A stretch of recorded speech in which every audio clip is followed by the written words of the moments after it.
Welcome to Living to Do and our first YouTube video. Hey, we're new to this, but we're true to this. I've been a Married at First Sight fan since the first season. I've witnessed their great matchups and epic failures. I'm excited to give you my opinion on Married at First Sight. I hope you come along with me and consider subscribing, liking, and sharing this video. If you want to chime in, put it down in the comments. Let's get into this. Married at First Sight, Season 13, Episode 2, Houston, we have a wedding. First up, I'm going to talk about Michaela and Zach. Zach might be the most emotional groom that Married at First Sight has had. He was crying a lot before the wedding. Very nervous. Other grooms have cried, but he seemed to, from what I can remember, he's cried the most. Zach is 27 and Michaela is 30. Now, the rest of the grooms, they're all 35. And in this situation, Michaela is older than Zach. She's the only girl on this season that whose husband is younger than her. You know, Michaela, she reminds me of a young Niecy Nash. She just looks like her on her wedding day, and I'm glad she chose the hair that she wore instead of the hair she wore when she was looking for the dress. I mean, she looked so much more prettier with this hair. Michaela's brother-in-law, he walked her down the aisle, Ruben.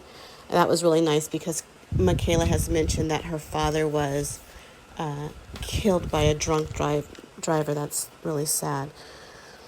So when Michaela gets to the altar, she's all giggly, and I mean, her comedy style, it kind of got on my nerves a little bit. She was talking about having babies at the altar. I thought that was a little inappropriate at that time. Zach, I thought, was so sweet. He looked really handsome in his tux. He memorized his vows. It showed that he's really committed to this process, and hopefully it will be, interesting to see. Zach's dad was actually crying out watching them get married, so I guess he gets his emotional side from his dad. When Zach and Michaela were dancing at their first dance, they were really cute, and Zach, he understood the assignment. When the family and friends were clicking their glasses, he went in for the kiss. I mean, I love the way he took that initiative and planted that kiss on her. I'm really liking what I see in Zach. I hope he turns out to be all that I hope he is. Next, we have Bao and Ryan. Oh, no, it's Bao and Johnny, sorry.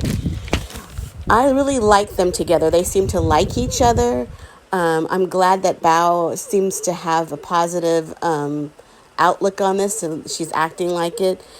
She said she likes Johnny. And I like that they both wanted to do their cultural tea ceremony, that they both had that on their minds. And it was just great that they were on the same page with that. I like Johnny. I think he's a really good guy. He was just really sweet. The way he said that kissing would lead to other emotions. I love that he's a mature a man about his emotions. He's just really sweet, though, and very polite and appropriate. He had his hand on his wife's hip while they were dancing, and he could tell that she was a little stiff, and he said that she wasn't used to his touch. I thought that was very sweet. There's not too much on them. So next I will go to Rachel and Jose. And I really don't have anything on them as well. I didn't care for Rachel's dress. Let's see. But I don't know. We'll see how they worked out. I can't wait to see how they look at each other when they first meet. Right now, I don't have too much to say about them. So let's see. Next, we have Brett and Ryan. Okay. I didn't like Brett's dress either. It just wasn't flattering on her. But she seems like a sweet girl.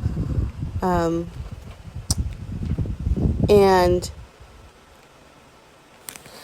I like how Ryan had a gift for his wife to be and his mother-in-law. That was a nice surprise to give his mother-in-law a nice bouquet of flowers.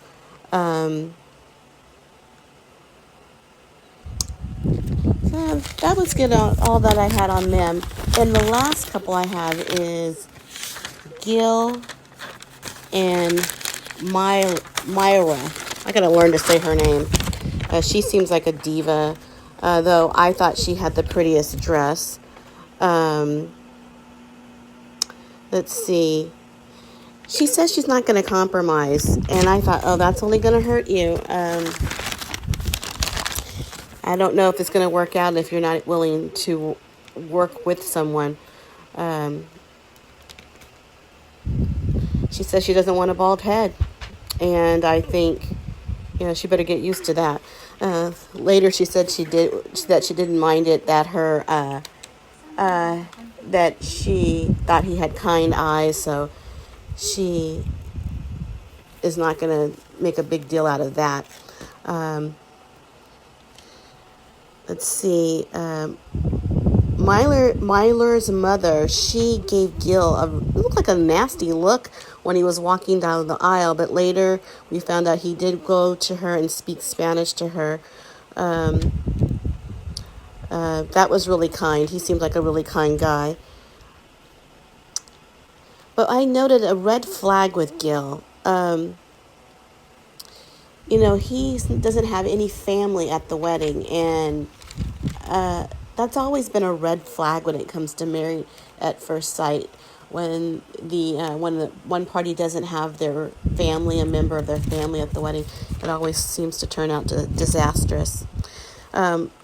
Myra, she said she was not going to kiss her husband at the altar, and she didn't. But Gill later says that he likes her, and I guess we'll have to see about that, because later we see that they have a discussion about her spending. That might be an issue. He might have just spoken too soon about that. Well, that's all I have for the Married at First Sight this week, but there is breaking news.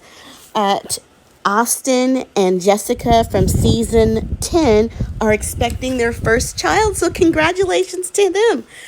I really hope that you would come along with me, and I'm going to start reviewing week after week, so please subscribe, like, and share this video. Thank you.